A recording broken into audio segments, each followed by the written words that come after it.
જંબુ ગામના યુવાઓનું અનોખું શ્રમદાન, નેશનલ હાઈવે નંબર 56 પરના ખાડાઓ પૂર્યા। વિગતે વાત કરીએ તો છોટાઉદેપુર જિલ્લામાં આવેલ જંબુ ગામના યુવાઓ તંત્રની અપેક્ષા રાખ્યા વિના સ્વયંભૂ રીતે આગળ આવી અનોખું શ્રમદાન કર્યું છે। ગામના યુવાઓએ નેશનલ હાઈવે નંબર 56 પર આવેલ જંબુ ગામ બસ સ્ટેન્ડ વિસ્તાર પાસે માર્ગ પર પડેલા મોટા ખાડાઓ જાતે પૂર્યા હતા। હાઈવે પર પડેલા ખાડાઓને કારણે અકસ્માતની ભીતિ સર્જાતી હતી અને આ સ્થિતિને ધ્યાનમાં રાખી ગામના યુવાઓએ મળીને કચ્છી રેતી અને ખડક ટ્રેક્ટર દ્વારા મંગાવી અને પોતાના ખર્ચ ખાડાઓ પૂરવાની કામગીરી હાથ ધરી હતી।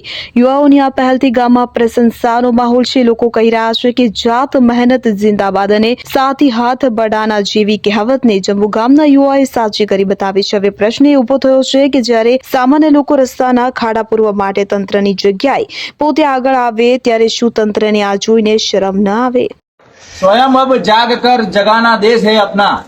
એવી જ રીતે અમે યુવાનો બધા બજારમાં બેઠા હતા અને આવતા જતા જોતા હતા કે આવર જવર માટે ખૂબ તકલીફ પડતી હતી। જેમ કે કોઈ ગાડી જાય, એમ્બ્યુલન્સ જાય તો એટલા મોટા ખાડા હતા કે એનું એવું હતું કે જે પણ અચાનક ગાડી આવે તો અકસ્માત થવાનો ચાન્સીસ હતા તથા બાઇક, કાર, મોટા સાધનો એને રસ્તો કાપીને જતા હતા અને એક્સિડન્ટ થવાનો ચાન્સ હતો। તો અમે નવરા બેઠા હતા, ગેમો રમી ખાતા હતા। એની જગ્યાએ આજે કઈક ગામમાં સારું કરીએ એ માટે અમે સ્વયં રેતી અને કપચી ટ્રેક્ટર દ્વારા લાયા છે અને બધા ખાડાનું પૂરણ કર્યું છે। એના વચ્ચે અમારા બધા સાથી મિત્રો સાથે મળીને મદદ કરેલી છે।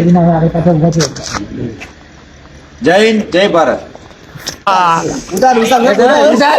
વકીલ બલોચ, છોટાઉદેપુર।